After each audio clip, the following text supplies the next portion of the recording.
Now to a subject on the minds of many Americans this year, the growing divide between rich and poor in this country.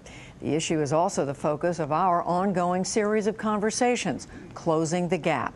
Last week, I spoke with Democratic Congressman George Miller of California about how he believes the problem should be tackled. Yesterday, Gwen spoke with Republican Senator Marco Rubio of Florida about his anti-poverty plan. Tonight, we hear from South Carolina Senator Tim Scott, who recently launched what he's calling his opportunity agenda. I sat down with a Republican lawmaker yesterday afternoon. Senator Scott, welcome to the NewsHour. Thank you very much. Thank you for having me on your show. You've been talking a lot lately about the need for the Republican Party to put more focus on lower and middle income Americans. Why is that a priority for you? I think a lot of what we see as our own priorities are the stories that come out of our own lives. And for me, it was really being raised in a single-parent household, understanding the challenges that so many moms face that are trying to raise two rambunctious boys, as my mom tried to do with me and my brother, and understanding that the path forward requires a different perspective on the conversation or in the conversation, and requires a paradigm shift. For me, it was really learning a little later in life. By the time you're in the ninth grade, it's typically pretty late in the education. But for me, it was learning as a ninth grader that there was a hope and opportunity, that there was a way for me to find my path out of poverty that included education, included thinking my way out of poverty. And so for me, it was focusing on education. And so much what you'll see on my agenda, much of my agenda starts with the conversation of education. How do we improve the educational outcome? Not the intentions, but the outcome of education for kids that are trapped today in poverty. Why is that important to do? I mean, what is it that what are the gaps or gap out there that you think needs to be filled? So often what we do as policymakers is we focus on the outcomes of education. We focus on the challenges that we face as a nation. As an example, part of the symptoms that we see is high unemployment rate. But when you look at the high unemployment rate, what you'll find very quickly is that if you have a college degree, then your unemployment rate is a little less than 4%. If you have a high school diploma, your unemployment rate is around 7.7%. If you didn't finish high school, your unemployment rate is at 10%, except for the fact that those over 25 who did not finish high school, right, half are in the workforce, half are not. So imagine that real number, the real number of the unemployment rate on those kids who don't finish high school.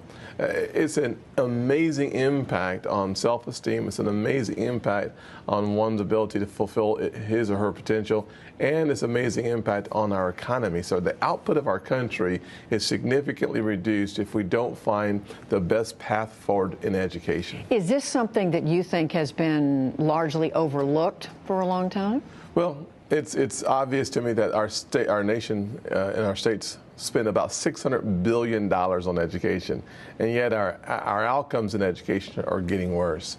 And so what I've proposed is for us to take a serious look at how do we create an environment where kids are going to succeed at the highest level possible. And to me, that includes having the parents, giving the parents more choices so the kid has a better chance, whether that's charter schools, public school choice for those schools that are failing in the school district, whether that's private school. We need to have a real cafeteria plan so that the parents have the best options on the table for their kids. And how much does that cost the taxpayer?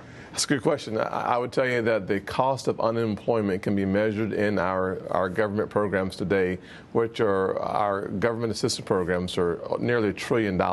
So there's multiple ways to take a look at the cost, the true cost of those who do not get a good education and those who do. I would tell you that we're spending over $600 billion on K through 12 education in this country.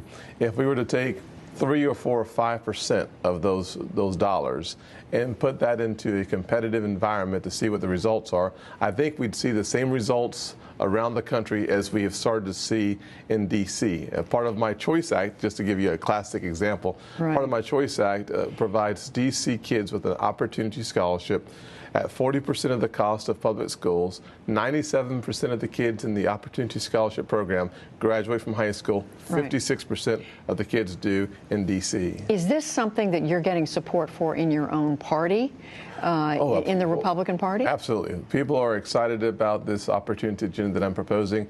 We're actually having folks on the other side of the aisle, very interestingly, take a serious look at this as well. I'm talking to some of my former colleagues in the House. I've had meetings with different senators. So we're trying to create a conversation that's not Republicans and Democrats. It's not conservatives and liberals. It's, I believe, all of us care about the outcome of education for our kids. And so I want to just be one of the folks leading the charge so that we can have a nonpartisan conversation about perhaps the most important issue to our economic future. Well, as you know very well, one of the things the president is talking about, Democrats are talking about, is raising the minimum wage. They say that is a basic thing that needs to be done in order to help folks at the lower end of the income ladder.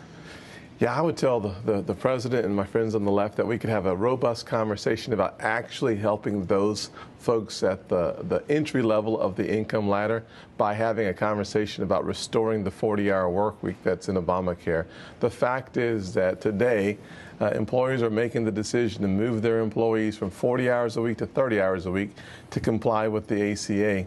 If we were to restore the 40-hour work week, we would have at least the same impact on the same number of people as we would have having a conversation about increasing the minimum wage without the job losses, without the reduction in hours that comes with a 40 or 50% increase in the minimum wage. So so you're saying it all comes back to the health care law? No, I'm not saying that at all. I think that a lot of things come back to the health care law without any question. But this is an incision that we can make in the health care law, restoring the 40-hour work week in order to make sure that those folks who today are facing a 25% cut in their pay because of the health care law, if we were to restore that, we could continue the debate. Of course, I'm not a supporter of the health care law without any question.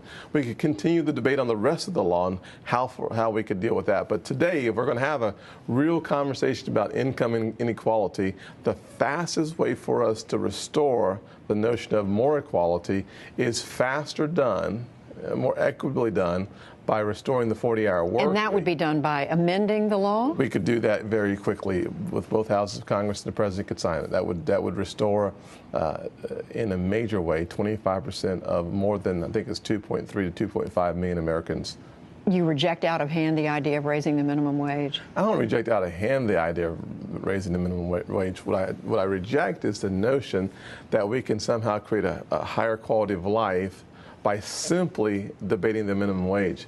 There are things that we can do, like restoring the 40-hour work week, that I believe would have a faster impact on the most vulnerable in our society. And by doing that, then we are on the right path. If we were to have a conversation about the minimum wage, and I'm happy to have that conversation, and we perhaps should have that conversation, we should have a serious conversation about the pros and the cons, and not simply having a debate about a minimum wage because it has a 77% approval rating among those folks listening to our show today. The fact of the matter is that we ought to take a look at the whole conversation on the minimum wage. And if we want to do it holistically, I'm happy to participate in that conversation. But until then, we can immediately impact 25% of the paychecks of more Americans than the minimum wage would help. But you know the president has said he's not going to accept something. Well, he certainly said he would not accept a total rejection or repeal of the law. This would be a quick incision. It would be easy to do. It has wide support on both sides of the aisle. If the president would step up to the plate and say that he was willing to try this, I think Republicans and Democrats would come together and America would see for the first time in a long time bipartisan support for them and not for each party. Senator Tim Scott, South Carolina, thank you for talking with us. Yes, ma'am. Thank you for having me on the show. Tomorrow night, we'll continue our series with a Democrat's perspective from Philadelphia Mayor Michael Nutter.